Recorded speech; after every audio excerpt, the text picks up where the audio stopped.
create a projector output. And put that up there.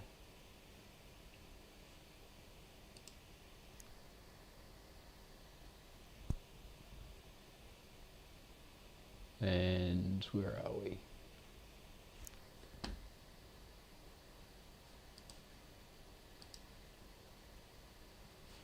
Got to go back to Streamlabs. Sorry about these technical difficulties.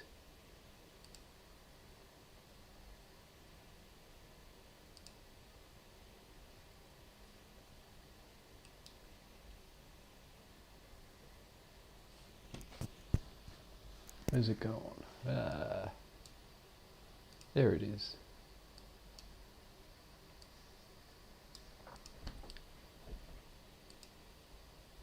So we'll put that one to the left, and we'll see if we can figure out where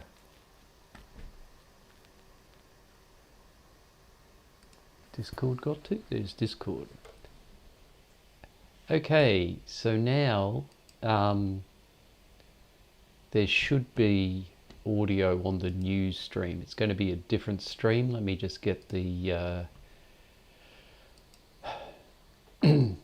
the news stream link out there. I apologize for that. I'm thinking it should be okay, but let's just check that the audio is coming through. So that's the news stream. Okay, so yeah. Now I'm getting audio. Sorry about that.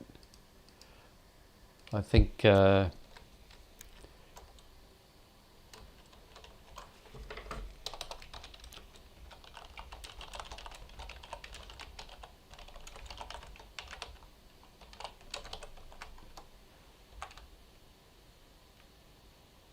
okay, thanks for bringing that up.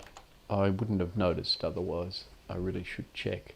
I think the issue was the I had the audio set to coming out of my speakers earlier, and I either Streamlabs or Discord got confused when I did that, when I switched it back to my headset. Okay. What was I going to do? I was going to do this circuit using LT Spice. So let's see what we can do. So we want a voltage source. You're no longer streaming to the Discord. Okay. Sorry about that. I'll get it right. In fact, I've got a... okay. My problem is, and there's this really bizarre issue with Streamlabs and working with Discord, is I like to have my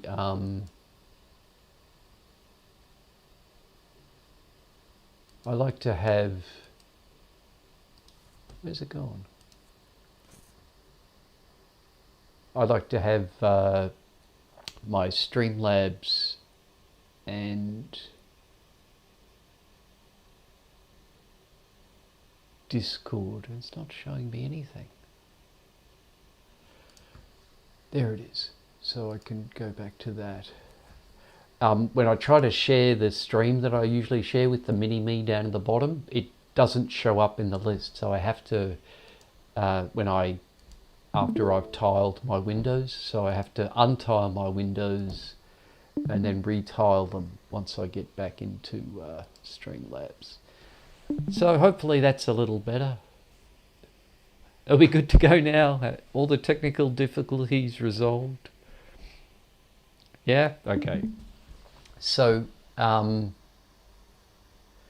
so here's our voltage source, and it looks like it can be DC or AC or a pulse or anything really. So that should be good for our V1. And then we need, in fact, I don't know if it's like this for anyone else, but your stream is like I can see through the mixer instead of your actual full screen. Oh really? Yeah. Yeah. Okay, sorry.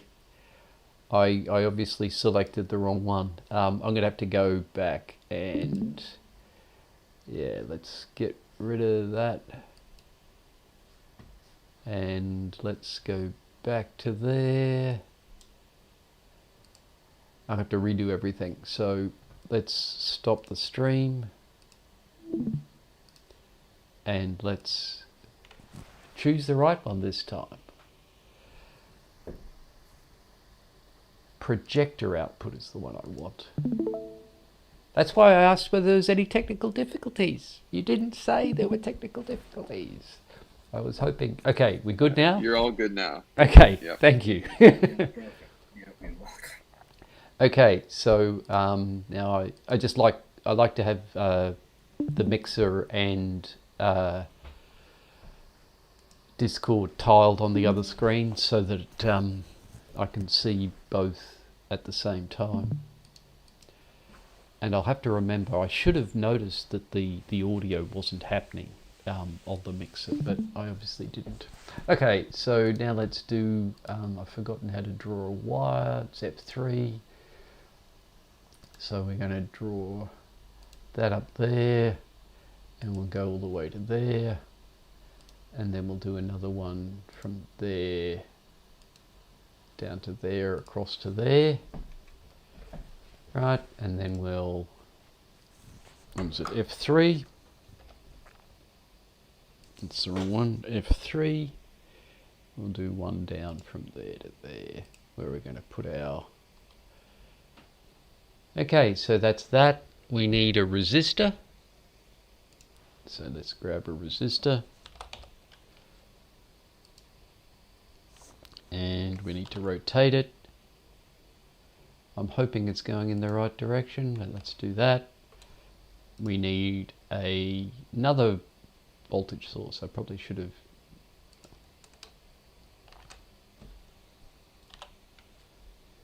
Now, I think I can do dependent sources that way. So let's just put it in. And it's got to be the other way around. So we'll rotate it so that it's got the right polarity. And I'm going to have to look up, I've forgotten how to do some of this stuff, so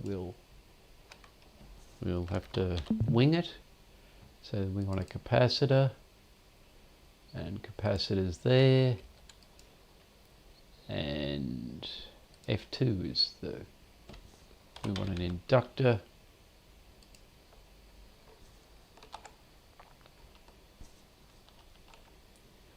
And let's just do that. Okay, so there is, I think, the start of our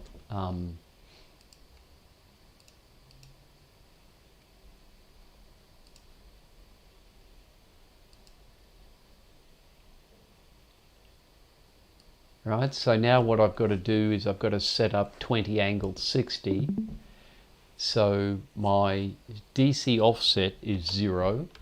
My amplitude is 20 volts. And I think we had a 500 hertz frequency. And I think we want a 60-degree phase. It looks like they're using theta and phi or phi.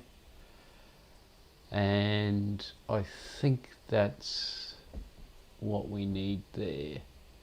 20 amplitude, frequency 500 hertz. Okay, so I think that's the right thing.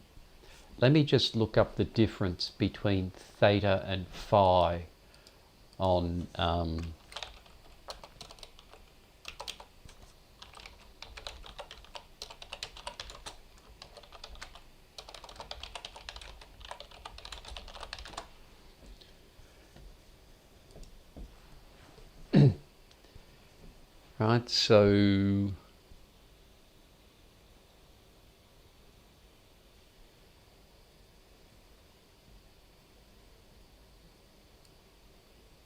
right, so phi or phi is the phase of the sinusoid. So there's the, I'm going to save this because it might be useful for future reference.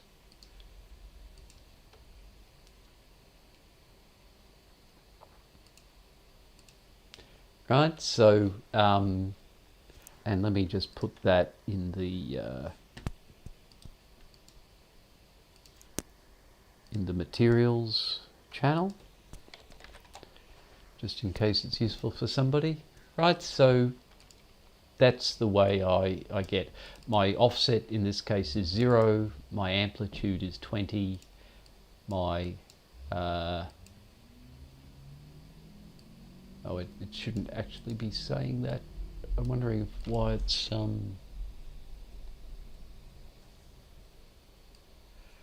actually saying sine. Okay, that might make a difference, but let's just leave it as is, make it simpler. Okay, so there's our V1, our V2, and again we have to go to the advanced one, and I can't see how to do a dependent source. So let's see about LT spice. I think you use B. B? I was having trouble with it. Yeah, it's a B component. I don't know how to. It's different on Mac, but Right. So well, just okay. So it's not it's not the voltage source. It's a B. right. It's a new component called, I think, a B. Let me check. It's a behavioral current source, or BV perhaps, behavioral voltage source. Yeah, yeah. Okay, that looks. But I don't know if that works the same way. That's what I use for the other problems where you have like a voltage source dependent on a voltage somewhere else. You know what I mean? Yep, that's okay. So let's see if we can do that. Probably shouldn't have done that. Let's undo that, and let's see if we can delete that.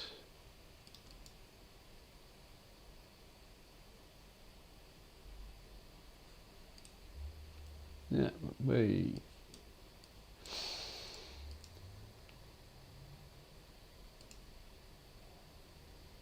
no way to select and delete. Let's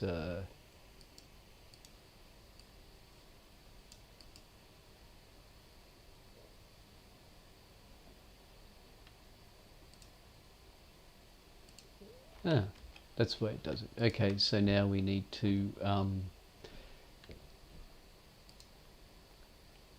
BV,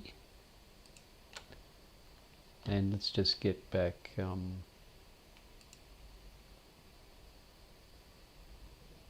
that so I can see the circuit, get the polarities right. Okay, so there's our BV. And what is our BV dependent on? It's dependent on IX.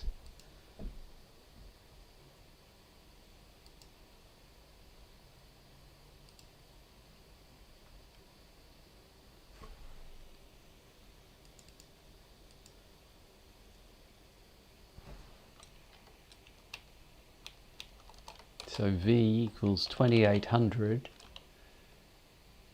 IC, is that right? Can I do that? I don't know whether the capacitance, we should actually put the capacitance in, shouldn't we? What was the capacitance? It is 2.2 microfarads. Does it let me do it that way? It does. And that one is 860 millihenries. Okay. And R1 is 5600. And V1 we got before. Okay. Let's just see about that one. I don't know whether that's going to be wanting me to do IC1.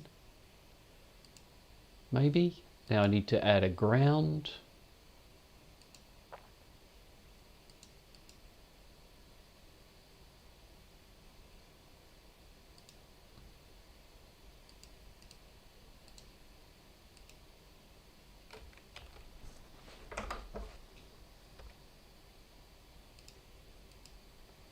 And I need to add a directive. So in this case, we're going to have to use the trans method. Okay, because I don't think the operating point is going to work. And let's just see that. Okay. No analysis command found. That seems pretty odd. Isn't it tran? Tran, is it? You might be right. Tran, not trans. There we go. Well, it did something.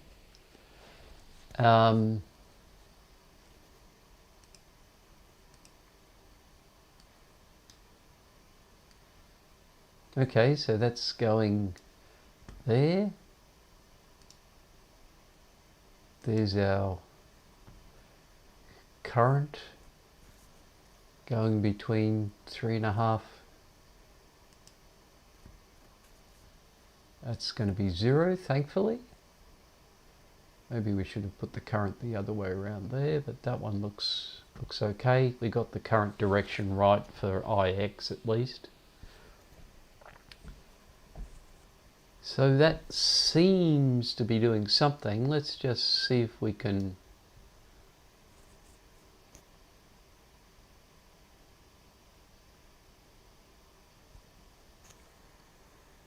now. That's what I need. I need I of C1. That's why we've got some ludicrous value, kilovolts. Right? That's just wrong. So let's just see if we can edit that. So I think that should say I of C1. Something more like that. And let's just see if we can put a multiplication in there. Okay, and let's rerun it. No, it doesn't like that. It doesn't like I of C1.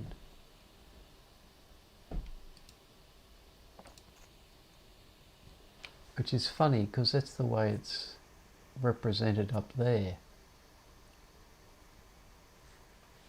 Okay, I'm going to have to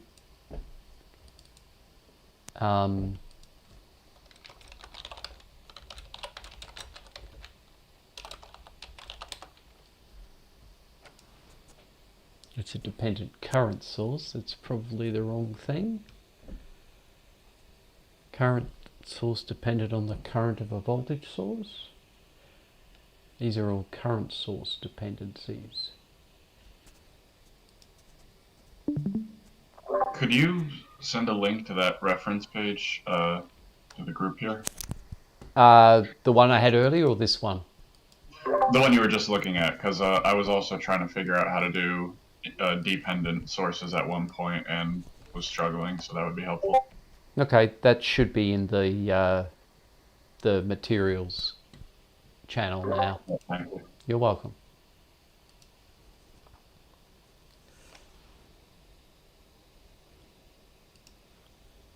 I think when you did your equation, I think you did like the number times IC. Oh, let me see. Oh, okay. No, I did the same thing. Okay, never mind. What were you going to say? What was the? Could you cancel out of that for a second? Yep. Oh, okay. Yeah, because when I do it, I do like times the time symbol I and then in parentheses the where it's going through. But I think you did that too, right? Yeah, that's what I didn't do that the first time, but then I came back here And after I'd seen what it's doing up in the graph, here it says I open parenthesis, C1 close parenthesis. And I thought, oh, I should use that instead to get the right current. Oh, and that didn't change it. And well, then now it's complaining that it doesn't understand the value. So I'm not sure what's happening there.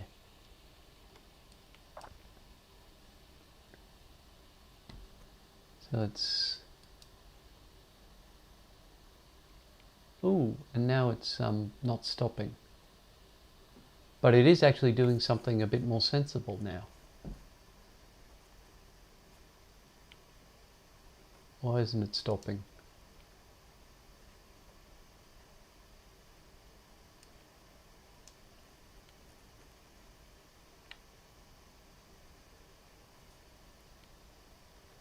Where is I?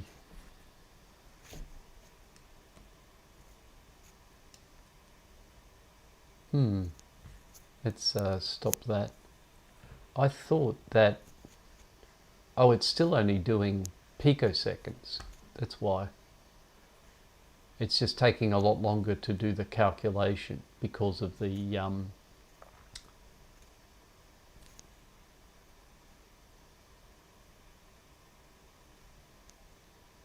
And where is IC1? IC1 is still 0.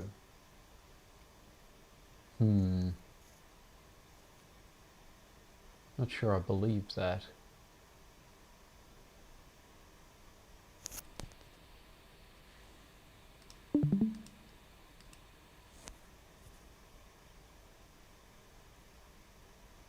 Let's just see if that runs a little faster. See, it's only... I don't know whether you can read it in the video stream, but the number here is 90 picoseconds. Now it's 120 picoseconds. So I've told it to run the simulation for 1 second. So we're going to be here all day if this is the speed that it's going to run at. But it is running. It's running at as... Again, you probably can't read it, but here it's saying it's running at about 6 picoseconds per second, which seems a little slow.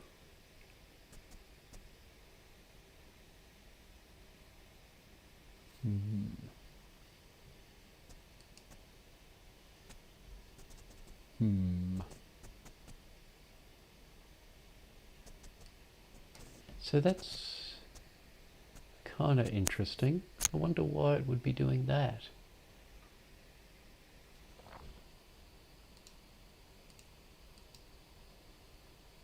Yeah, it's still doing the same thing. I don't know why it should be so slow on such a simple circuit. I'll tell you what, I think this is a really good question. I don't want to spend the time with me debugging what the problem with LT Spice is, or the way I've set it up is.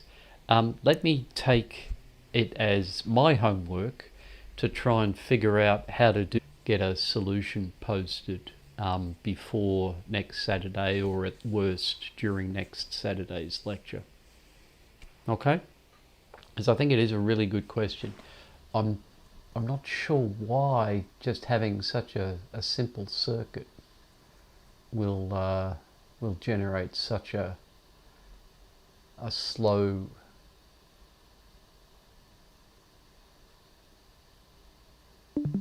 right, so there's a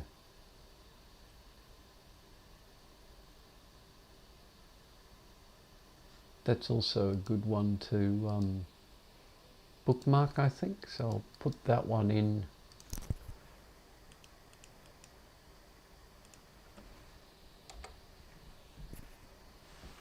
the list, because that one shows you how to do it. I'm just going to do a quick Google on speeding up. If I could type, it'd be wonderful.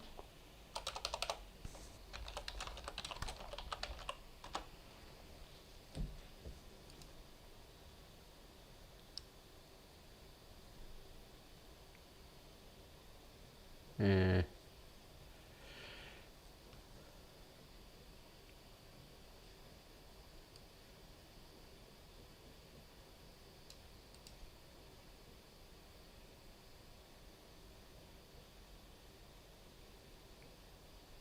Yeah, so let's see if we can just stop saving data.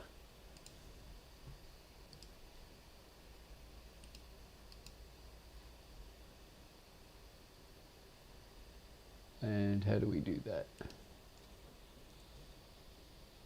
Edit simulation. I don't know whether I've got that option in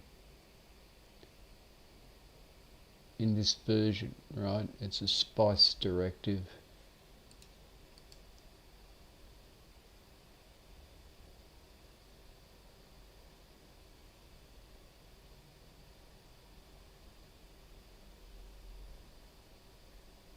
Yeah, I don't think I can get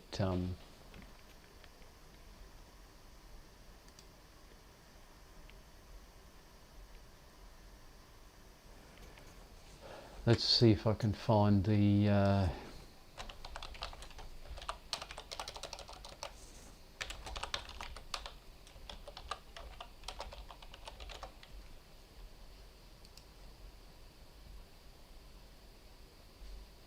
so T-step, T-stop, T-start.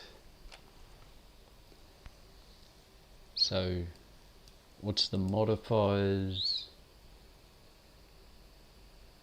Maybe we want to do AC analysis. Maybe. No, that's going to change the frequency. We don't want to do that. We don't want to do a DC sweep.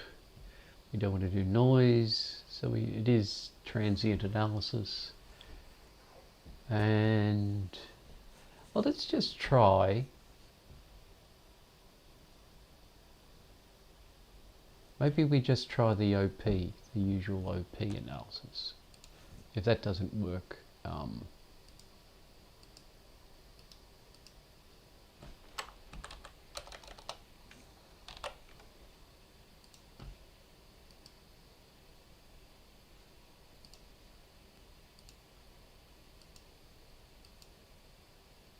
okay, so there's our attempt.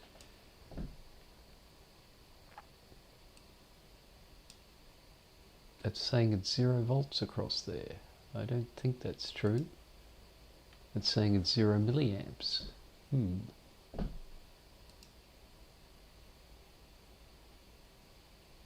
Yeah, it's doing a DC analysis, so that's not what we want. Yeah, that's not what we want. So we do want .tran.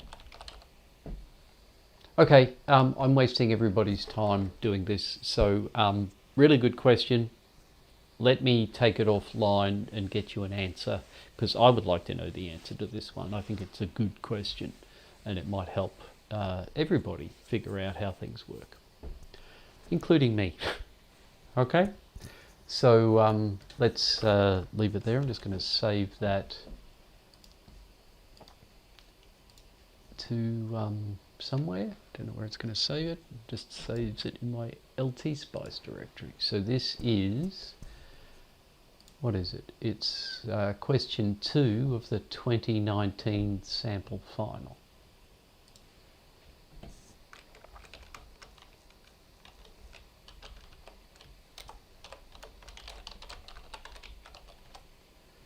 And I will try and find an answer to that one and more generally figure out how to do that properly. Okay, my apologies for that. You caught me unawares, which is good. I like it, but it doesn't get us anywhere right now. Okay, so I did want to do one other thing, and that is look at either mesh or a nodal analysis using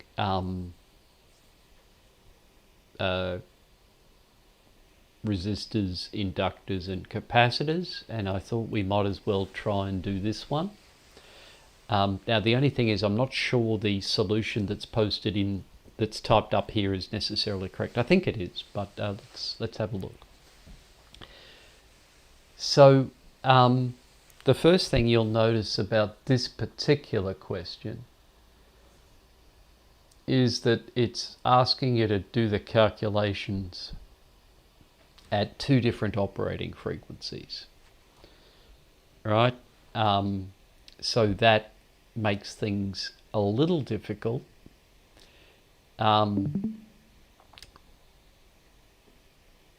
But not impossible, right? So I would suggest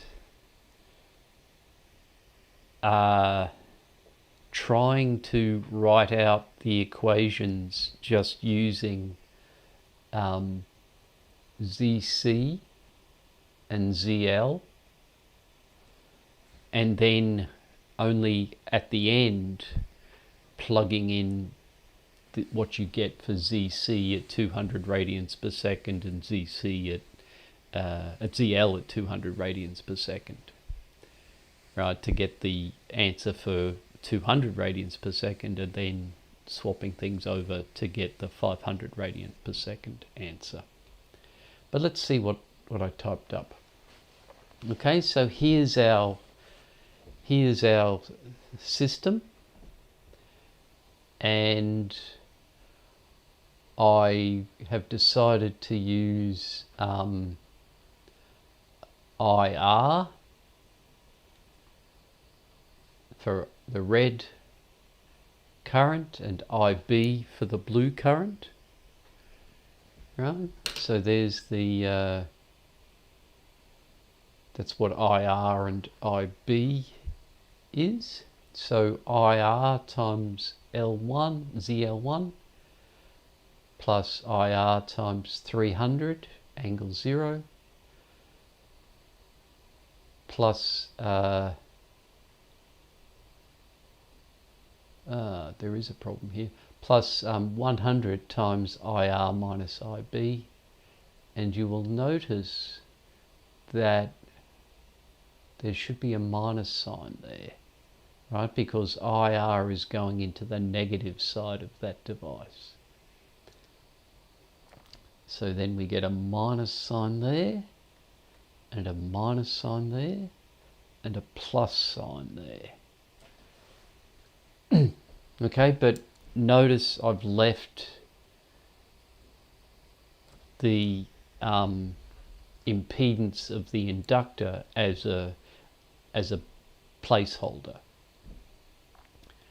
right? And then for the other one, we're going to get, I think what happened is the library that I used to draw the circuits changed its polarities.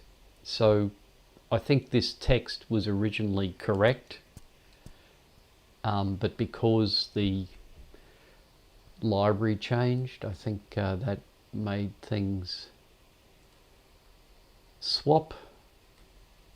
So that voltage, but let's have a look at it, right? So we're doing this one, we've got a plus 336, we've got a 100 times IB minus IR, we've got a ZC times IB, and we've got a 680 times IB. Let's just check that we got all those terms. We got the voltage source, which is plus now. We got the 100 times IB minus IR. We got the ZC IB. We got the 680 IB, and that gives us that. So we end up with our equation like this, and remember we can rewrite that in our RF form.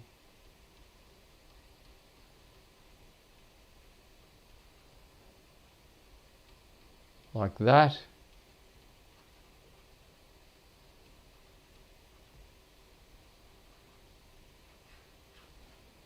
Right, if you want to write it in RF form.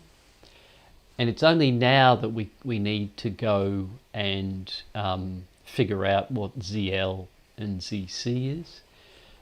And the first one is for omega equals 200 radians per second.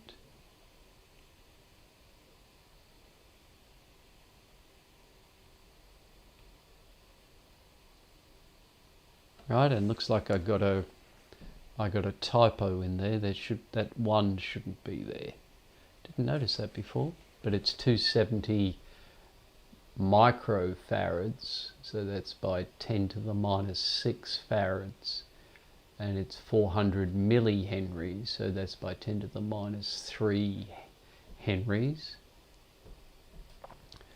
So 400 by 10 to the minus 3, and again that should be 400 by 10 to the minus 3. There's our omega for 200, there's our omega for 500, and we can just plug those numbers in to figure out, and this is effectively the RF form, right? I've written it in a matrix inverse form, but this is effectively the same as what I wrote up here.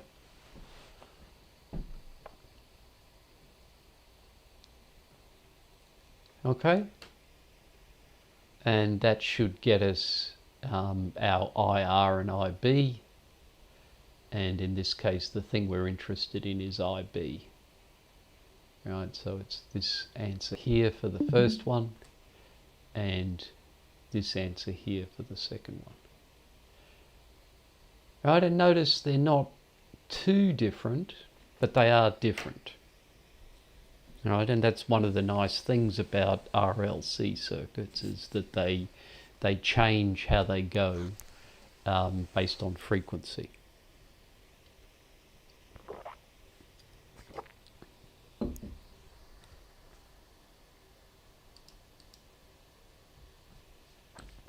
Okay. Has anybody got any questions about doing something like that?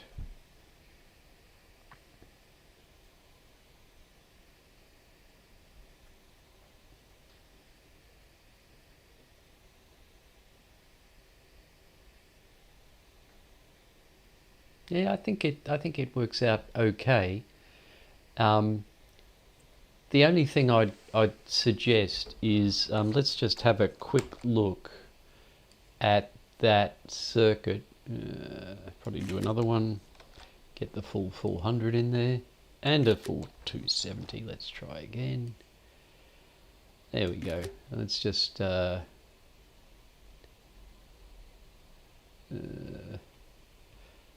just go over here.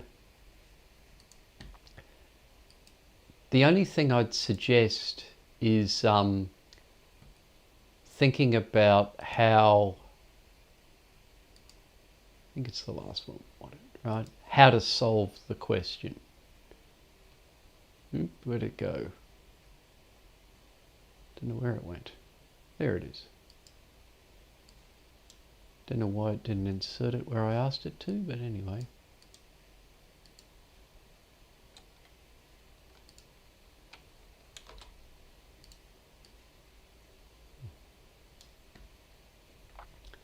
So what I'm saying is the question didn't ask you which, or ask you to solve it in a particular way, right?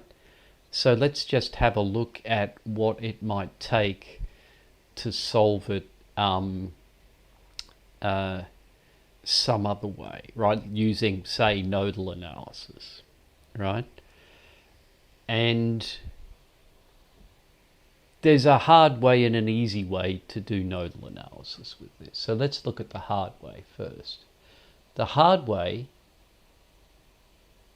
says, okay, I have these nodes,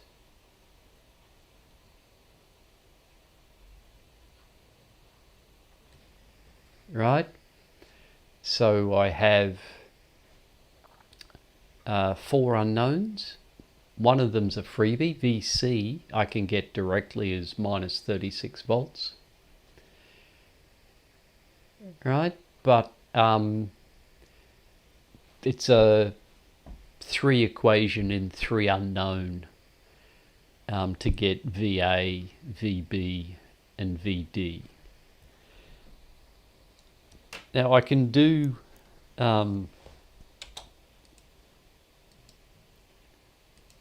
let's try pasting that. Ooh, why did it change size? Right, what I can do though is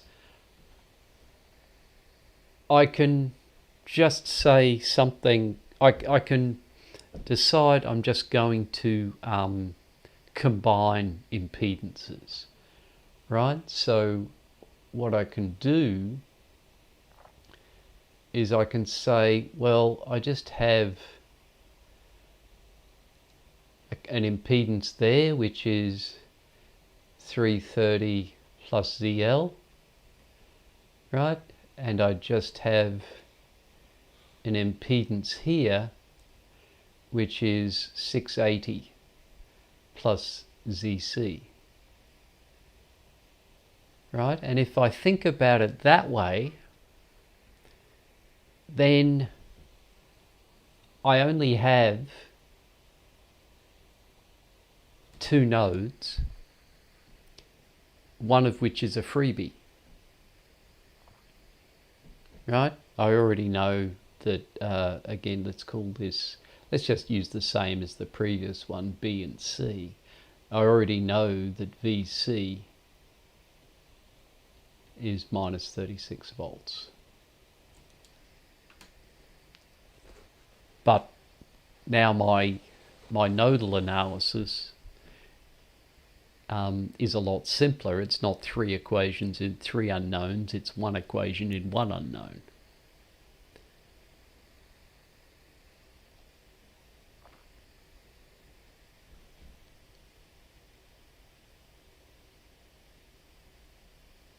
And once I've got VB,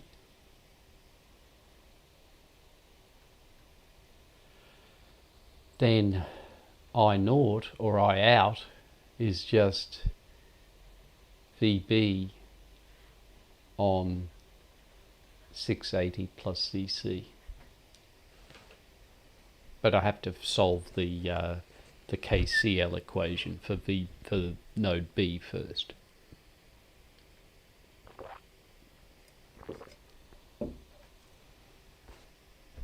Okay.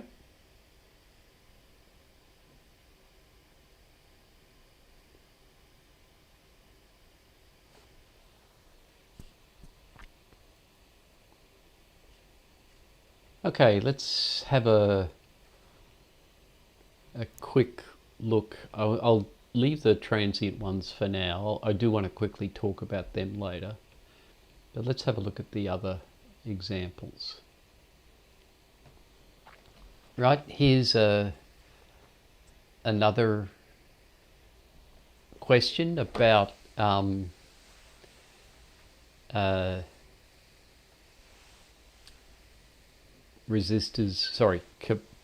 and inductors, and this one's just a voltage divider question, right? You should immediately see that it is a voltage divider question. And again, I think my change of library changed the algebra and leave omega in place. And the interesting thing about this sort of a circuit, right, is that there is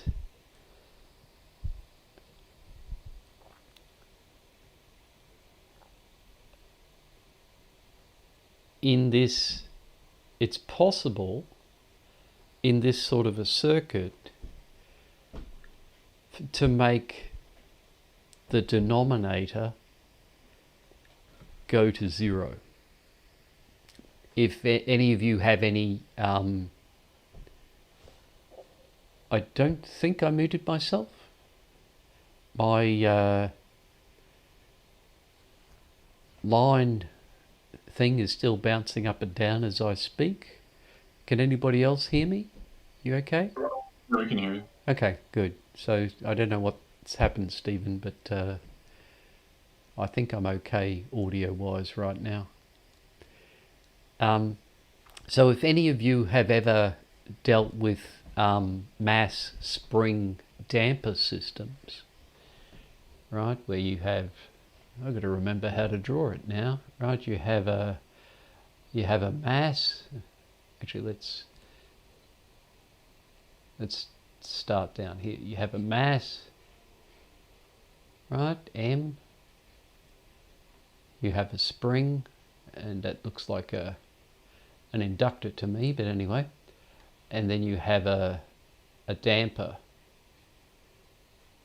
right? Those sorts of systems, mass spring damper systems, are second order systems. Second order meaning they usually, the way things move are the solution to a second order differential equation. Well, circuits with resistors, inductors and capacitors in them are also like mass spring damper systems. So just like a mass spring damper system has a resonant frequency,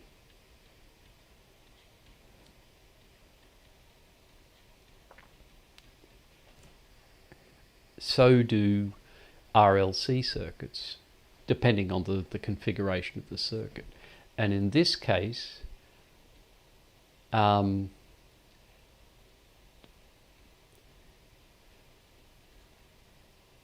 can go to 0, and that's at that resonant frequency.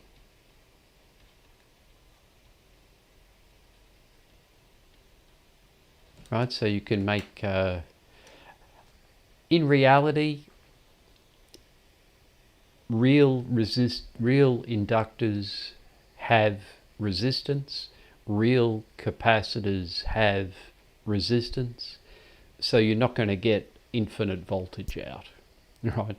Be nice if you could, but it's still going to be able to be possibly bigger than the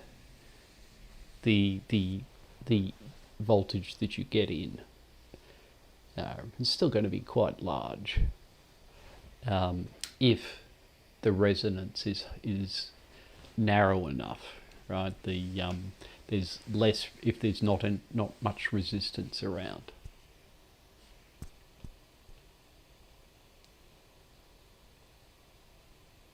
Okay, let's have a look at what else we got here.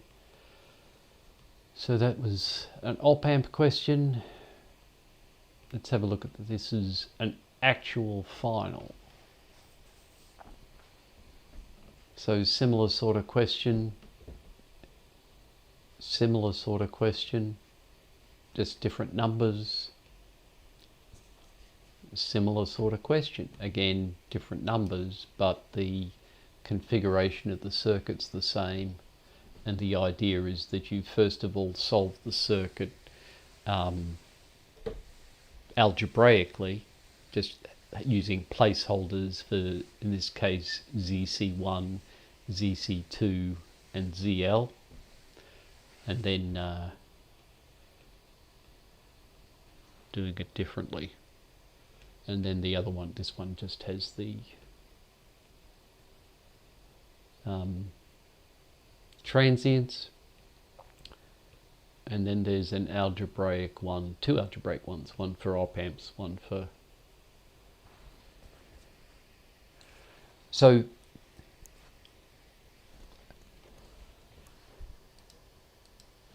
I'm going to ask somebody to solve this question. So Drew Tingley, what's the answer to this question? What's V out?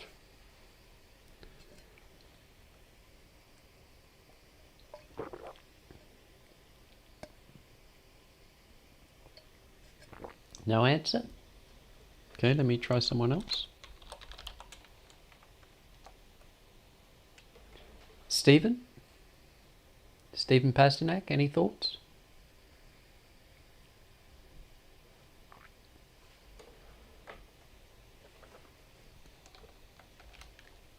No? Have I lost contact? Alex Reeves, any thoughts?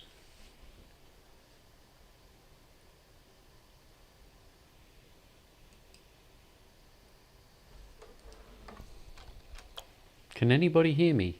Just out of interest. Yeah, I can hear you. Okay. I just thought I'd lost it. Good. So, Ryan, any thoughts on what the answer to this question is? And I'll give you a hint. It's a trick question.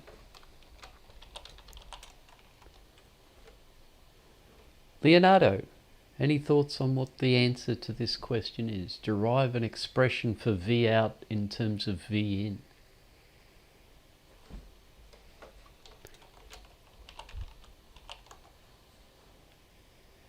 David Dubac, any thoughts?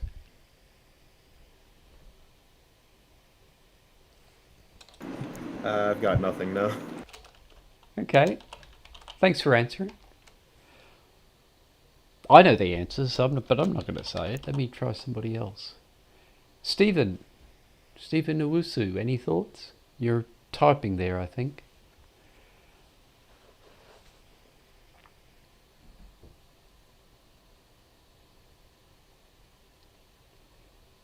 Okay, so it's a voltage divider. I can't really see that it is.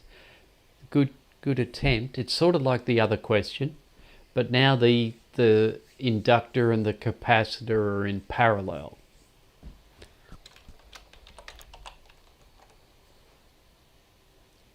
Joel, any thoughts? Joel C? Not really. I got that it was a trick question, though. Yeah, it's a trick question. It is definitely a trick question. Mike Fedora, any thoughts?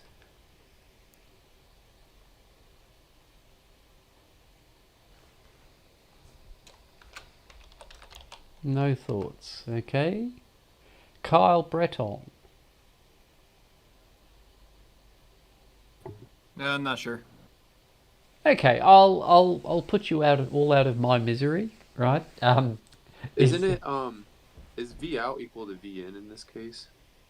Yes, somebody's watching, right? So, whoa, what happened there? Don't know what happened there. Let's go back to where we were. Don't know why it bounces around like that sometimes. Okay, so here we have a node, right? An area of constant voltage. Here we have a node. I wish I could draw, it'd be wonderful. So V out and V in are connected between the same two nodes.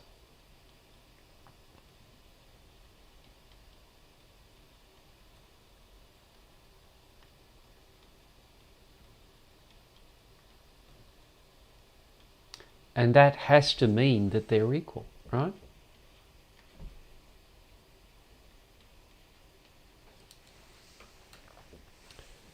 And I must admit, I was probably not doing the right thing when I set up the first question like this that we did earlier, that was a voltage divider.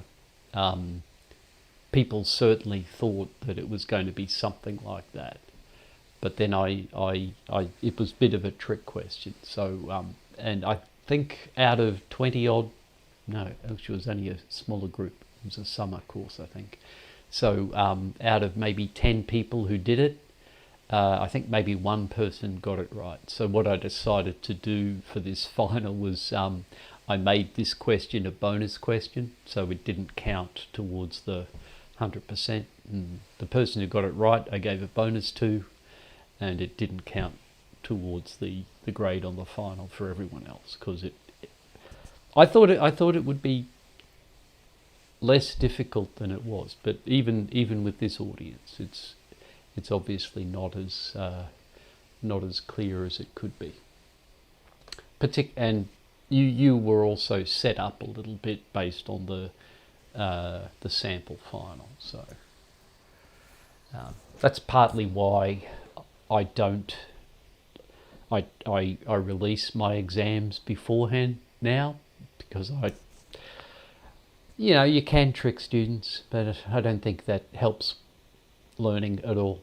I'd rather be as straightforward as possible and make things as clear as possible so that you understand what the actual question is before answering it. Okay.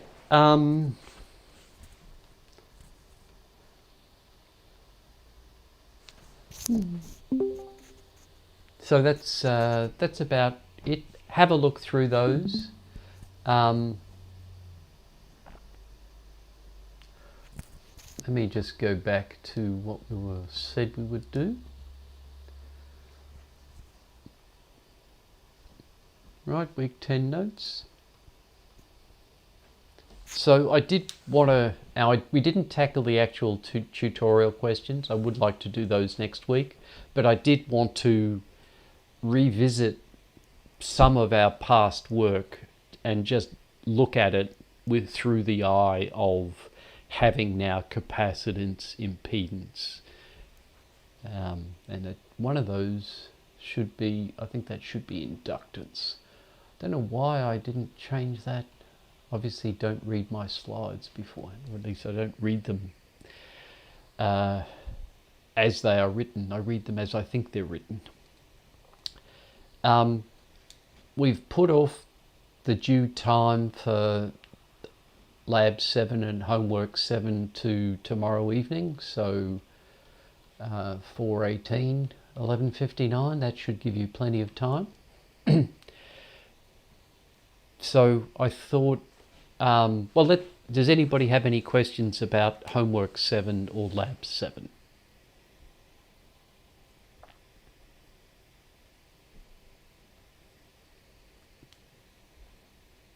Okay, if not, let's have a look at Lab 8, because Lab 8 is a little different.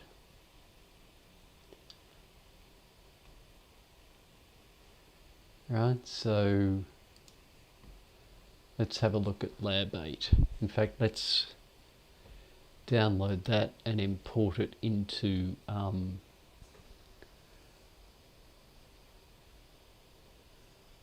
just going to download it to downloads.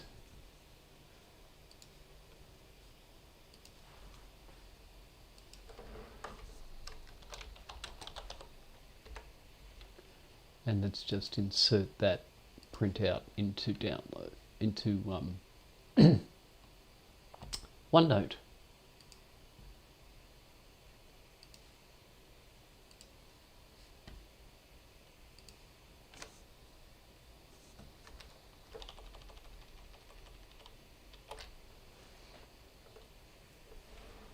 Okay. So what we're doing here is we're trying to match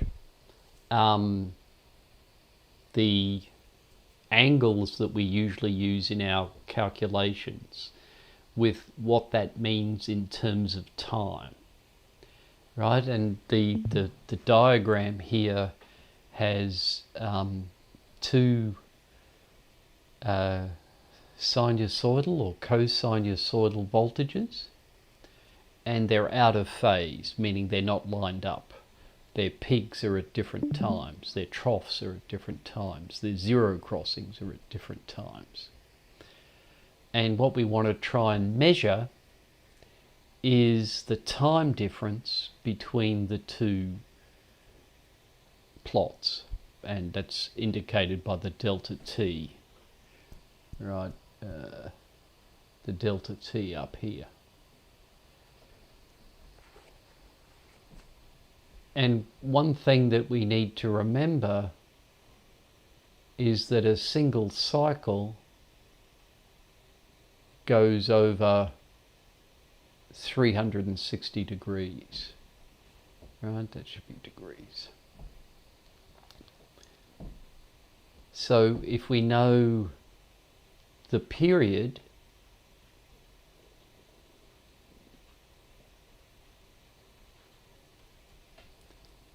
then the change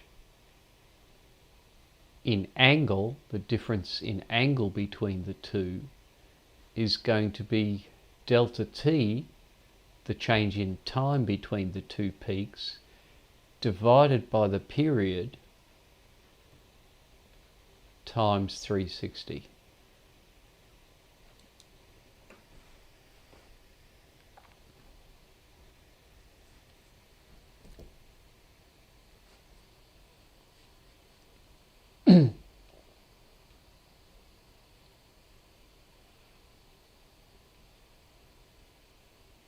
Okay, so the objectives for this lab are to look at phase relationships, and you want to be able to apply a sinusoidal voltage like we did a little earlier with the my abortive attempt at doing the Thevenin question.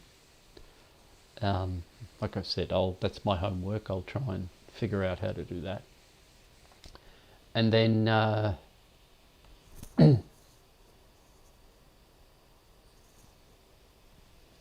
with this question, it's aimed at figuring out what the voltage across R1 is and voltage across C1 is by calculation, and then by measuring the RMS voltage across R1 and the RMS voltage across C1.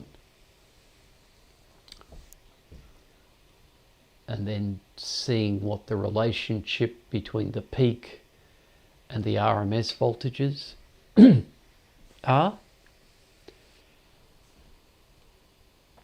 and then measure the angle. First of all, the time delay between the two, and then measure the phase delay, which is just taking the time delay and converting it using the formula we had before. And then one thing that you can do with LT Spice is, normally with LT Spice the x-axis is time. But what you can do, as it says up here, right, you can click on the axis and replace that axis of time with something else, maybe with the input voltage or some other voltage. Right, so rather than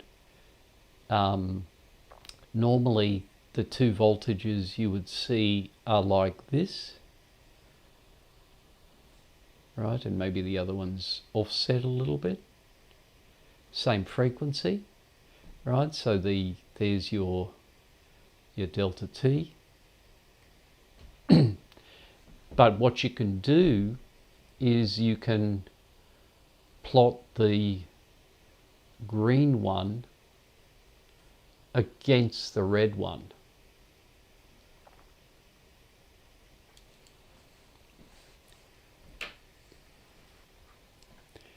Now let's play a little game. Let's say the green one is cosine omega t, and the red one is sine omega t. Right? What do you think that would look like when plotted down here? Let's try bingo again. Jonathan Abando, any thoughts? What would the plot look like, cosine omega t versus sine omega t?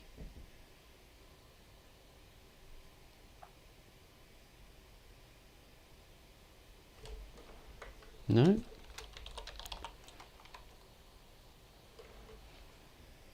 Mehul Kumar, any thoughts?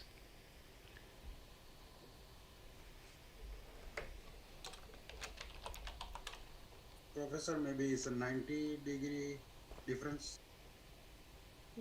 Right, 90, certainly there is a 90-degree difference, but what do you think the plot would look like if cosine omega t is in the y-axis and sine omega t is in the x-axis?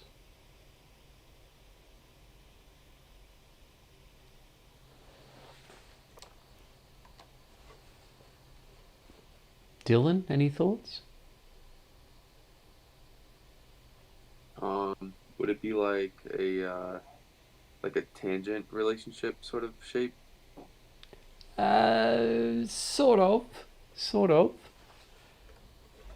It's you're heading in the right direction.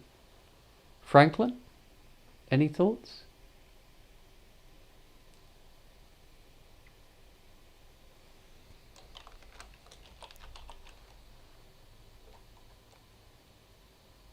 No one's left. We have to restart the bingo.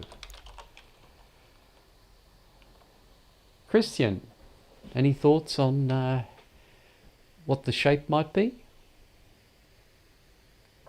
I was going to say the same, like a tangent function. Right, and I could see why you're doing that, right? Because the tangent is related to the ratio of cosine to sine, and I can certainly see why that comes up.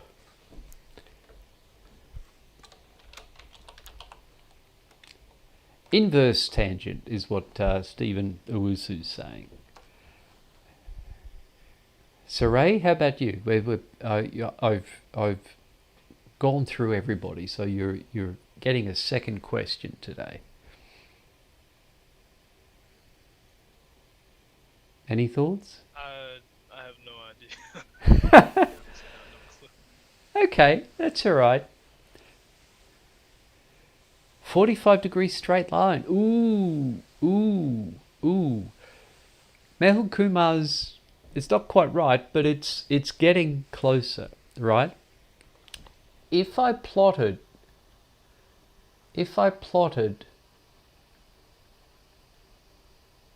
cosine omega t versus cosine omega t, right, I would get the line y equals x, right? So that's certainly possible. So so that's the 45-degree straight line. So let's just plot a few points, right? When cosine omega t is 1, sine is 0. When cosine omega t is minus 1, sine is 0. When sine is 1, cosine omega t is 0. And when sine is minus 1, cosine omega t is 0. Right? And I hope you can see that basically what it's going to be look like, and my freehand drawing is atrocious, so I apologize. Right? So what we get is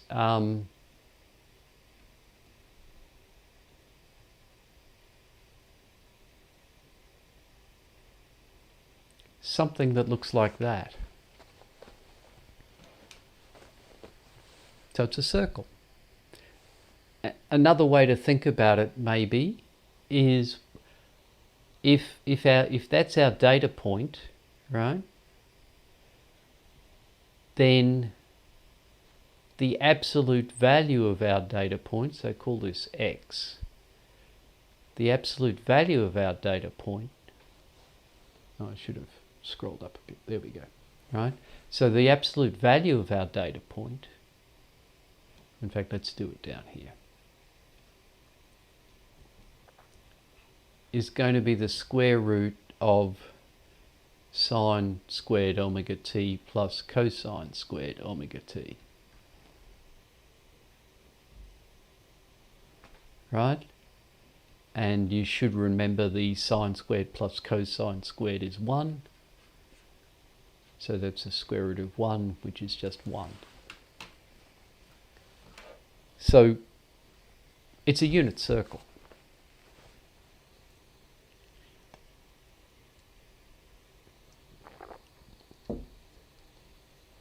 So the lab isn't asking you to plot a circle, all right? It's asking you to plot something else. And what I suspect it's going to be asking you to plot is something more like V1 cosine omega t plus theta 1 and V2 cosine omega t plus theta 2.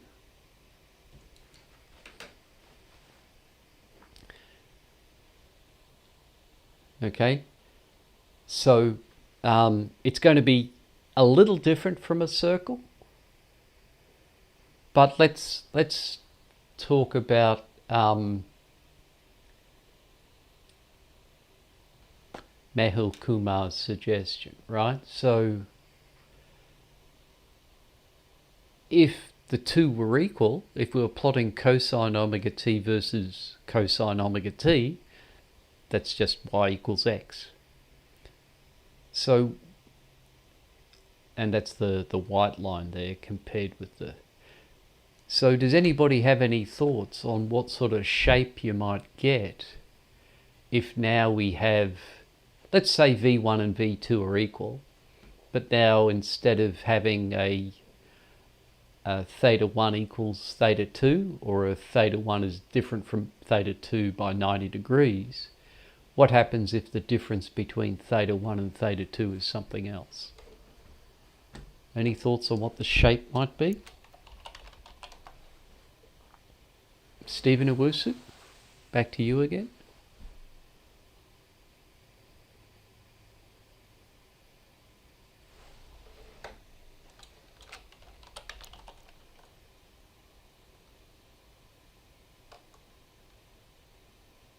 Maybe he's lost audio. Franklin, see? Two parallel lines. I still think it's going to be a, if you like, a connected shape. So parallel lines. You don't know? That's okay. Thank you for answering.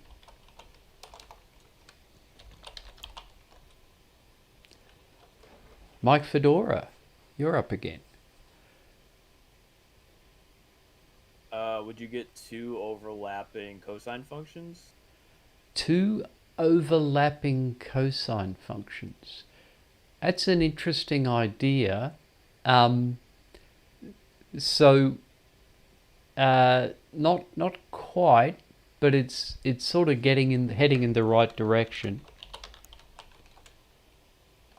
Spencer Kilby, any thoughts? Yeah, they would be two straight lines of different slopes that would have an intersection point. Two straight lines of different slopes. Okay, so I can certainly see why you're saying that. I'm just trying to figure out. Okay, so if we had something like A cos omega t and B cos omega t, right? Then what we would plot is something more like this, right? Or so it'd have either a greater or a lesser slope than the y equals x, because here the slope would be, was it y on x? So it would be a on b, right? So I can certainly see why you're saying that. The trouble is we can only really plot one thing. It's a bit hard to plot two of the straight lines. So a way to think about this is to think about that y equals x line and that circle, right? In some ways, they're two ends of the spectrum, right? Here's the straight line and here's the circle, right? Maybe think about, and I've forgotten which way around it is. I think it's cos omega t minus 90 degrees, right? So if we had, instead of those two, if we had cos omega t and cos omega t minus 45 degrees, right? I think what we'd end up with is something like, and that's the line y equals x. I'm just drawing that to try and make my drawing a little bit more accurate. I think what we'd end up with